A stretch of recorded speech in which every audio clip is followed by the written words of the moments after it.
My Daughter's Keeper presents An Auction at Gritz Manor by Deborah D'Angelo L.B. Alameda from SideQuest Volume 1 from Obvious Mimic Press. Episode 3 of Boars, Ballrooms and Bedlam.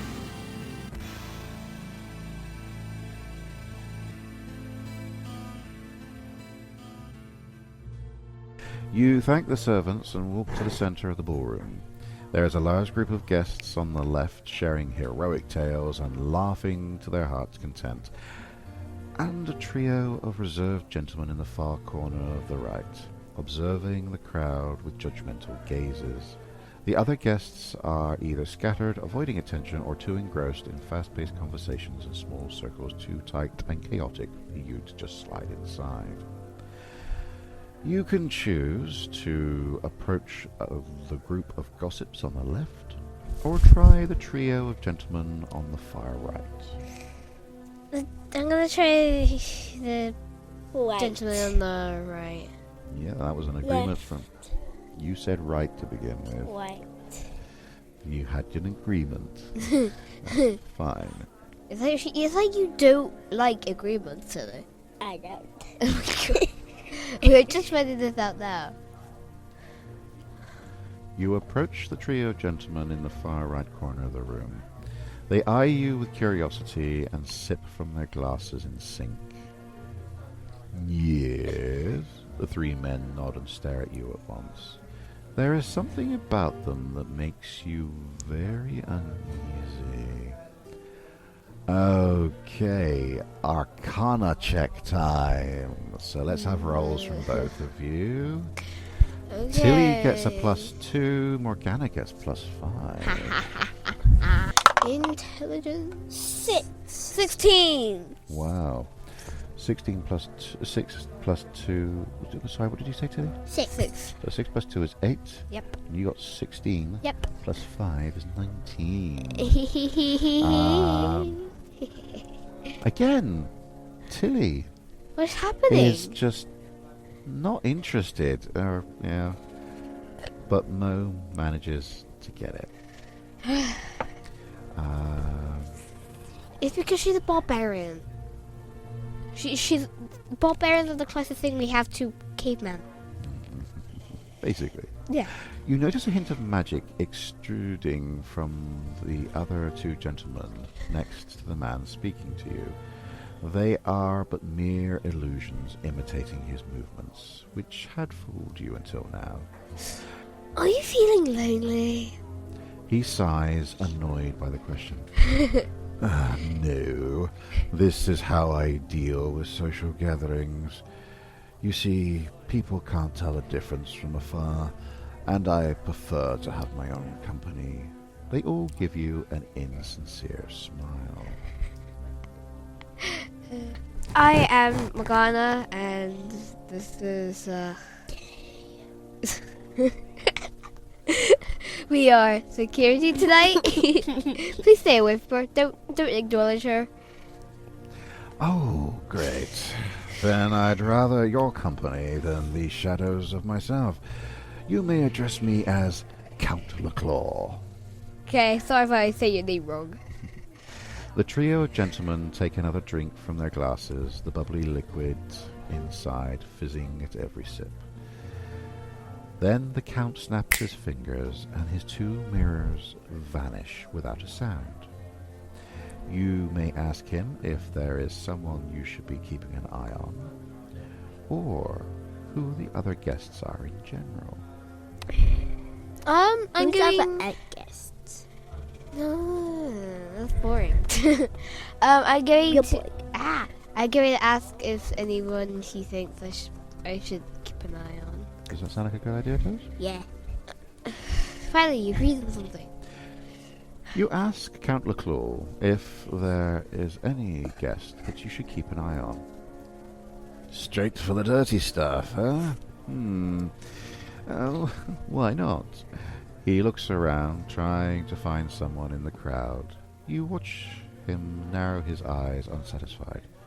Well, I don't see her right now, but there is someone you should definitely pay attention to. It is Lady Bellestrol. Just be warned, she has little patience for gibberish or chit-chat. That woman even beats me at being easily bored. You can still ask him about the other guests if you want, or you can approach the other group, or if you finish with everyone in here, you can head back to Lord Gritz's office. But obviously you do have more options in this room. Yes, I want to go to the other side. Yeah, I'm gonna go to. Yeah, let's go to the other group, even when I really don't wanna, but I kind of have to. Yeah, sure.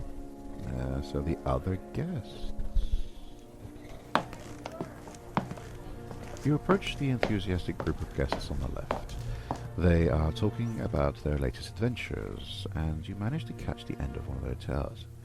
and then I set it on fire. You know, it's the only way to keep flying vermin at bay. They all chuckle at one another. However, their smile soon disappears. You enter the circle. You introduce yourselves.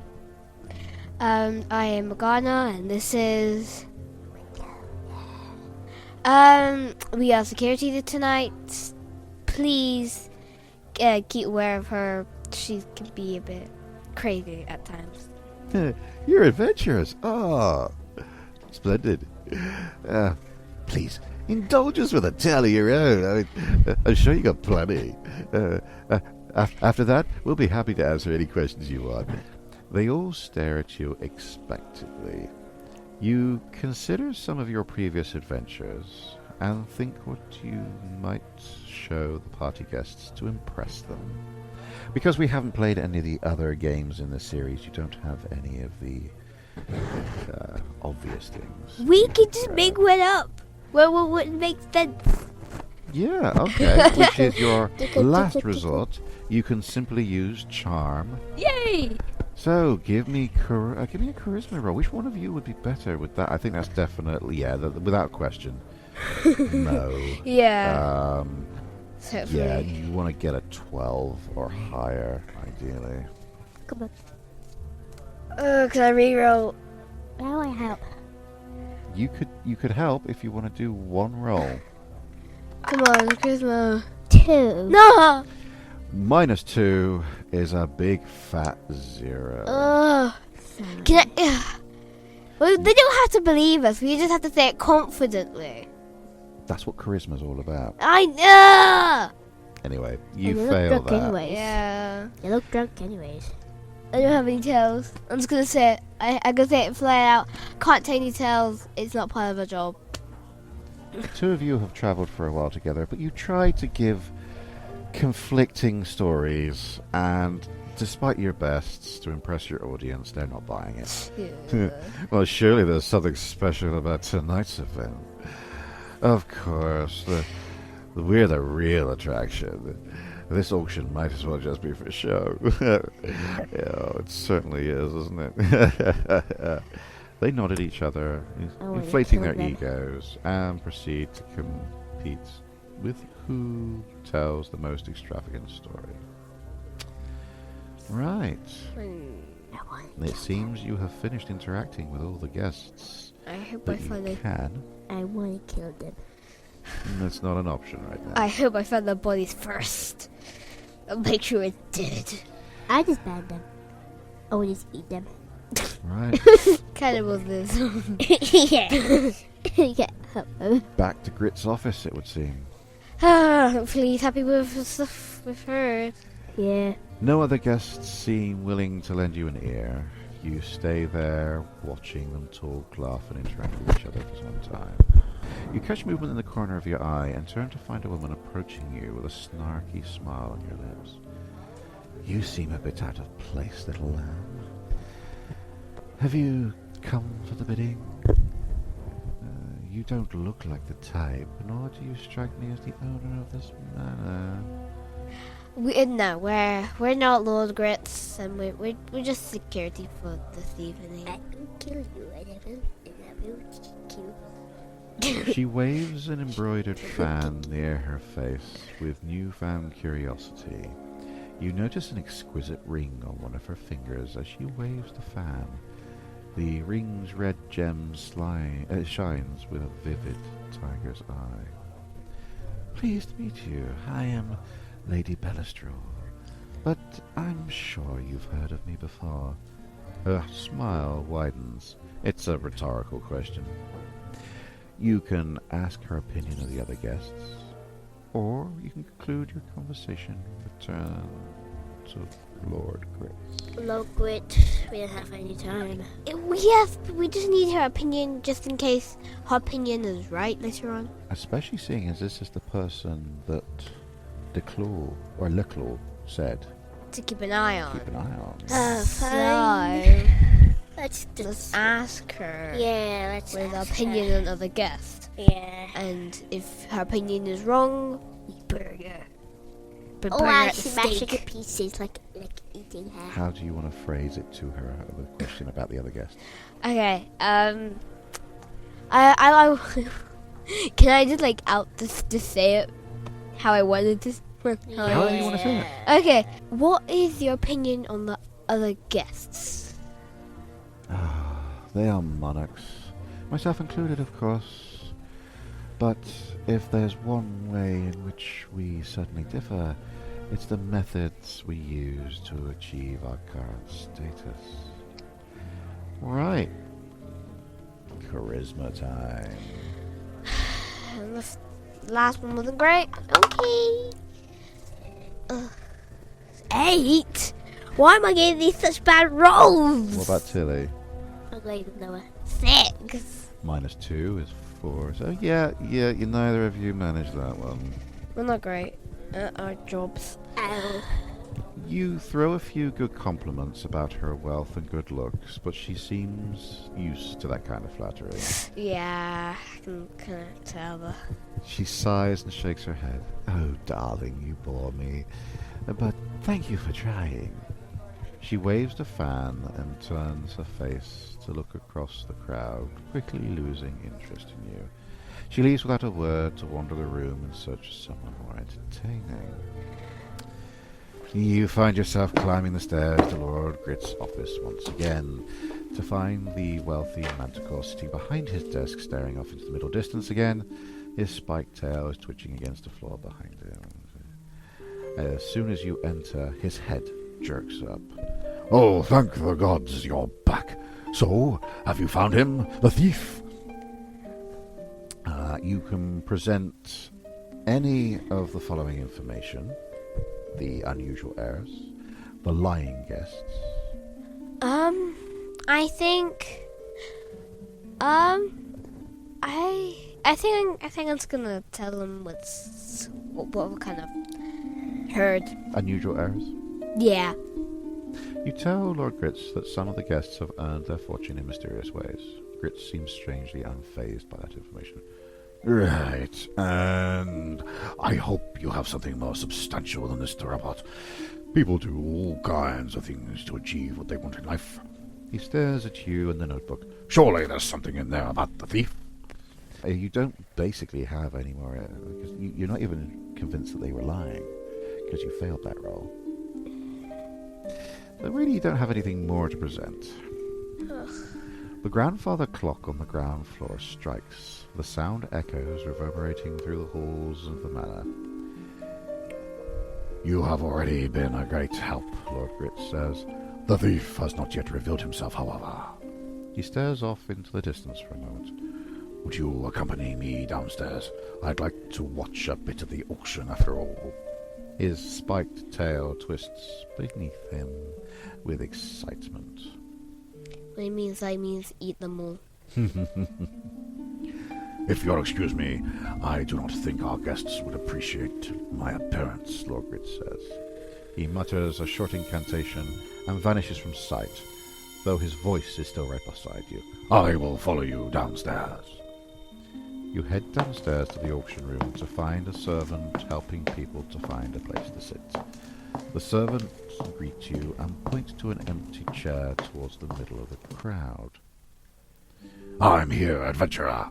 You feel his heavy pull over your right shoulder. The tips of his claws bite into your clavicle. Ow. Ah.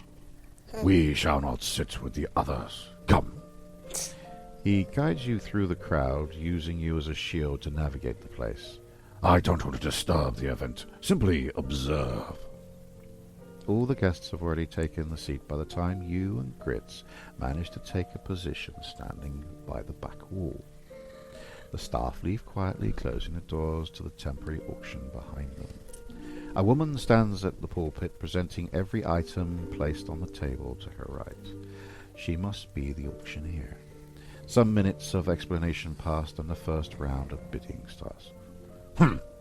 I wouldn't have bought it for that much. Lord Gritz scoffs, paying attention to the auction.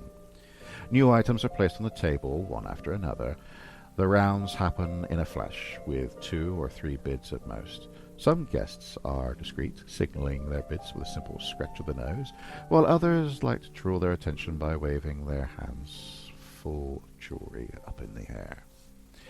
Aside from a few laughs here and there, everyone seems quiet except for the auctioneer. She wasn't amongst the employees you met, but her name tag is familiar from the employee list. And now let us look at a curious bundle, she announces, as 2 butlers bring an old box of relics to the table. The box lands on the table with a huff of dust at the impact. This collection contains relics from an untold time, yes? She pauses and lifts an ornate lamp from the box, turning it. It's been here for a while, hasn't it? She rotates the lamp in her hands with an affectionate gaze, and then lets it fall. The object hits the floor with a loud clank, startling the audience. I know you came here for an auction, but I can give you a full spectacle. She grins. The guests begin to murmur to each other, uncomfortable and confused. As the auctioneer's smile widens, pink smoke begins to drift out from between her teeth.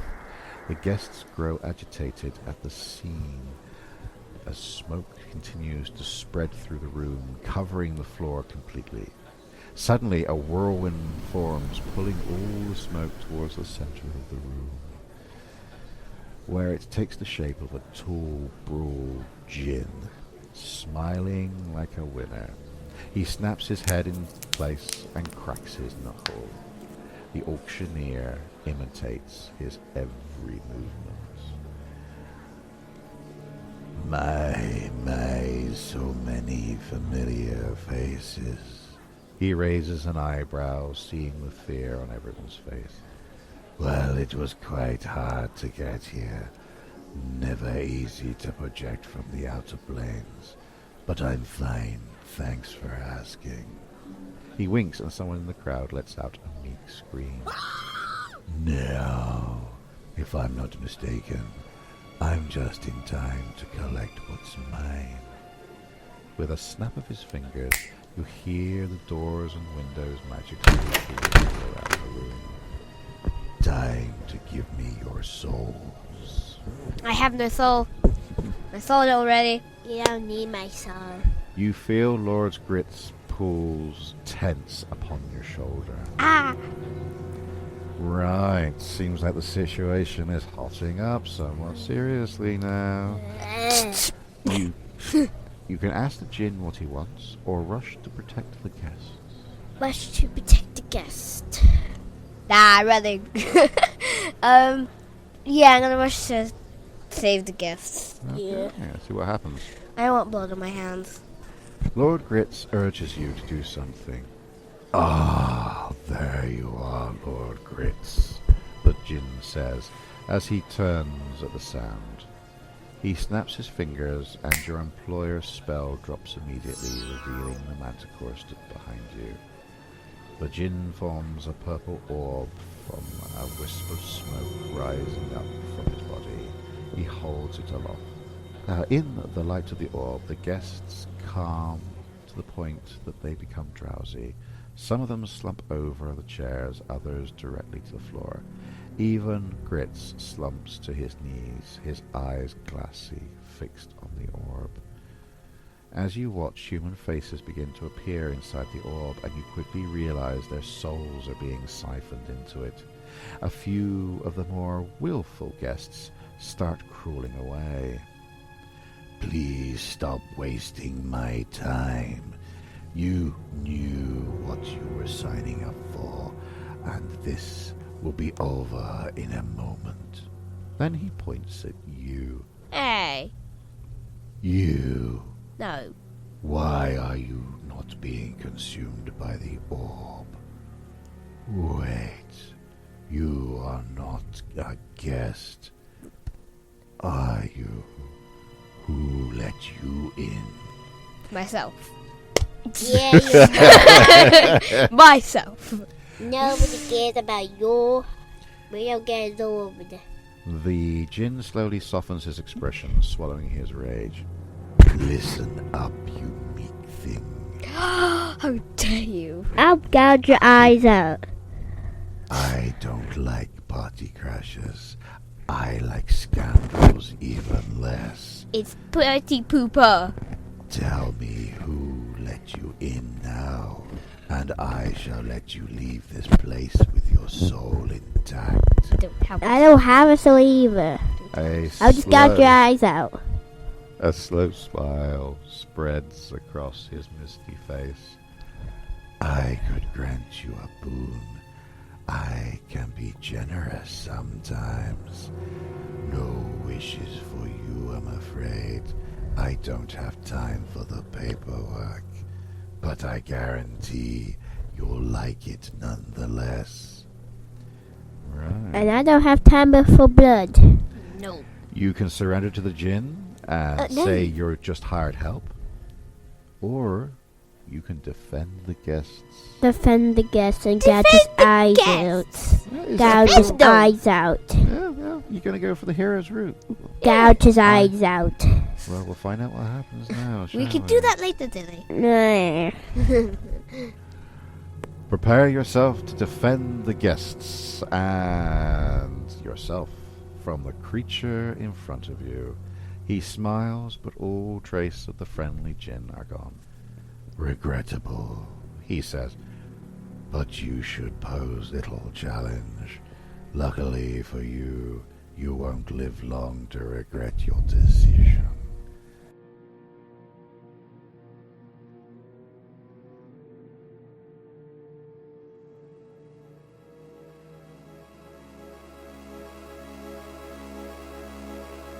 We hope you've enjoyed this week's episode, and if it has whetted your appetite for even more tabletop chaos, eldritch nonsense, and ill-advised decision-making, you can find plenty more over at our Patreon. There you'll unlock a steadily growing archive of bonus campaigns, exclusive scenarios you won't find anywhere else. You'll also get access to our Discord community, where you can chat with the team, swap war stories with fellow listeners, and you can even snag yourself a seat at one of our backer-only games. But for now, that's all from us, and until next time, never go anywhere alone. If it looks weird, don't stare, and always, always save the last round for yourself.